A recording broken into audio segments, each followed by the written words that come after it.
Hello! No, that's lame too. What was that? What's a good... Hello. I'm trying to get a good intro. Come on, Charles. Fuck. It's like this every time. Welcome to it. Fuck, I said welcome again. Tech Tuesdays, we're here. We're doing it. We're doing shit. We're making a video, okay? Everybody talks about it. Gold mount versus V mount.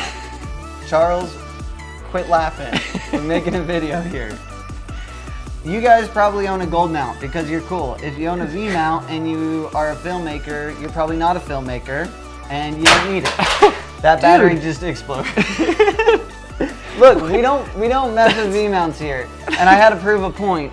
You're over here laughing. I need to get your attention and throw some shit, sorry. okay? I got the giggles now. Yeah, this is completely busted. V mounts, you don't need them. They're trash. How to hit the camera. We don't need the camera either. Okay, let's get on track. V mount versus gold mount. That's the probably the biggest argument when you have a cinema camera or any film gear. What's the biggest difference between V mount and gold mount, Charles? Yeah, so the biggest difference is going to be how they mount to the camera, which is why they're called V mount and gold mount. So gold mounts have these gold posts as they look, they're gold, and then they have these receiver pins down here, right here for power. V mounts, on the other hand, have this V locking system where the pins are very similar. Pins are on the bottom down here that plug in, but this little locking mechanism right there is what locks it into place. And it has like this little plastic or metal pin that goes inside of here, and that's what locks it in. Like the new ones coming out are all metal, or like the more expensive ones, and then it seems that like these guys, oh no, they're metal too, but they're honestly just shitty. We don't need them. Dude, that costs money. I know, but we don't need them. No one needs V-mount batteries. I'm not gonna throw these ones because they're Hobolite and they're a great company and we're lit by Hobolite, but any other V-mount we have in this thing, I'm throwing it away. Why? Because gold mount, it's metal, it's gold, it doesn't expand and contract. It's gold. It's awesome looking. It's not really gold. I know, but They're brass. What I'm getting at is V-mount has a lot of plastic connection, and it's not the most secure connection. Let's give a little background of where this came about, the controversy. Teach us, Charles. Back in the olden days, when cameras were powered, like film cameras are powered off of big battery blocks, and we still use battery blocks today. And then whenever you needed to go handheld, then you had to wear a battery belt. And then the battery belt was then connected to the camera via a 4-pin XLR, which is actually where 4-pin XLR comes from, to power cameras.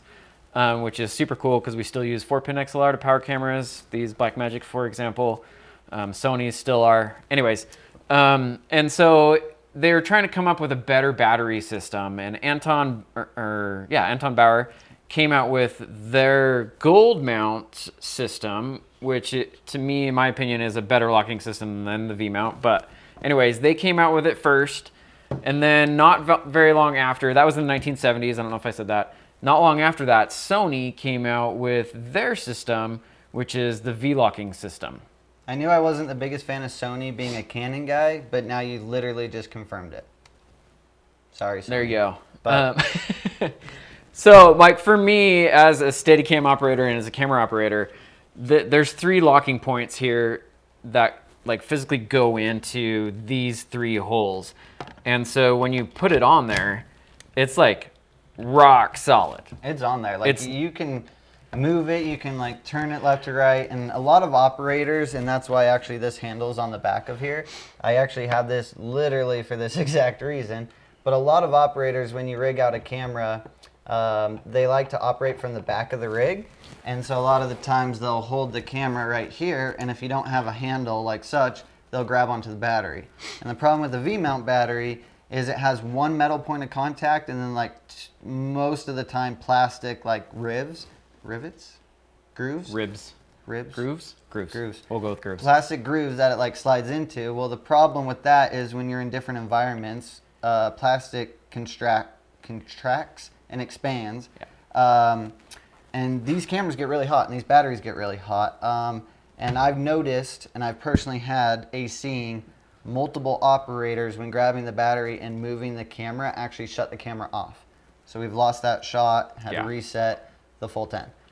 So this was kind of my workaround to that, but preferably I'm requesting gold mount batteries on any job. Yeah, and the trade-off, because they each have positives and negatives, right? So like gold mounts, these guys, the actual gold mount like comes unscrewed. And if you have them inside of a Pelican case or they're just sitting in any kind of case and they're vibrating in a truck as you're moving from location to location, these will actually vibrate themselves loose and they will loosen up over time. And but so every now and then, you can actually use Loctite. Exactly. And Loctite them down. And you can put a little Loctite on there, screw them down, and they won't ever come off. Another negative to the Anton Bauer is these pins right here are the power pins and they're exposed. And a big complaint with the gold mount is that you can bash these pins and break the pins off. Which, yes, that is true. In my experience of 20 years of making movies, I've never broken a pin on it. I've never broken a pin or bent a pin or had a problem with a pin in that sense. If you take care of your stuff and treat it well, like, you won't have any problems with these pins. The only problem I've ever had with a gold mount battery has been one of these guys coming loose and us trying to put it on to the camera and it not fitting right. Not noticing that it was loose, but if you're prepping right and you know the Loctite trick, you should go through all your batteries, put a little dab of Loctite on it and lock them all in, and you won't have that problem. V-mount, I've had multiple problems, personally probably like 5, where the camera shut off or it's not connecting right because the plastic, it's so cold it's not fitting in, and things like that. So the trade-off with the V-mount is it has the one little locking mechanism that comes in here. And then usually there's a thumb button, that's why this is kind of ribbed, is there's a thumb button right here that pushes that locking mechanism in or out, in, I don't know. So that way you can take it off of the camera. And what happens is over time, from clicking it in and out, is that mechanism will wear down and wear out. And so it makes it real easy for a camera operator when they grab the back of the camera to operate with it, is it'll just pop right off, because that is worn out over time. I was about to throw this battery, but I had to stop myself. Don't do it. Not these ones. The other issue is typically that thumb button is right there as well. And it's real easy to, like, when you grab that battery, you push your thumb in at the same time and push that button, and then it'll pop off. We also don't really, it's not really a standard as like Steadicam operators to use V-mounts in America, and for that reason too is if your sled ever gets hit or bumped or something like that, you can pop a battery off as well. That's a good point that you say in America, which in America, gold mount is standard. And then like in Europe, Asia, and other places, V-lock, V-mount is standard. I don't know why that is. Obviously, Sony created that in the past. I don't know why different countries have kind of locked on to.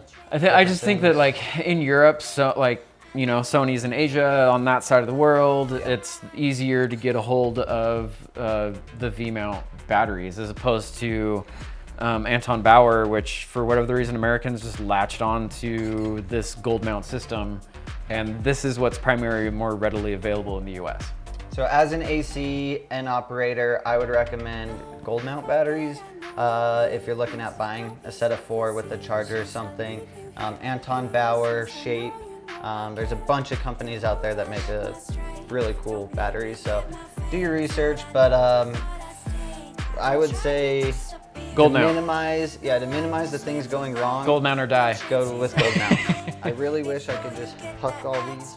So if you're looking at buying batteries, which you probably are if you're watching this video, definitely worth the investment, and you know, you choose. You choose. We're definitely not biased here, but we're definitely. I'd say if you're gonna travel a lot into Europe or Asia, V-mount might be the best way to go because in Asia, that's what you're gonna find over there, and in Europe, that's mostly where you're Or gonna just find. get an adapter and have gold mount. So when you go over there, you have an Or adapter. there's that. So gold mounts. Gold mounts. So you probably should buy gold mounts. Gold mount. All right, thank you guys for watching, and hope you guys learned something. Please subscribe and hit that notification button. I know it doesn't seem like a lot. You're probably like, whatever, next video. But it helps us out a lot. It really does. So thank you guys for your support, and See you on the next time. one.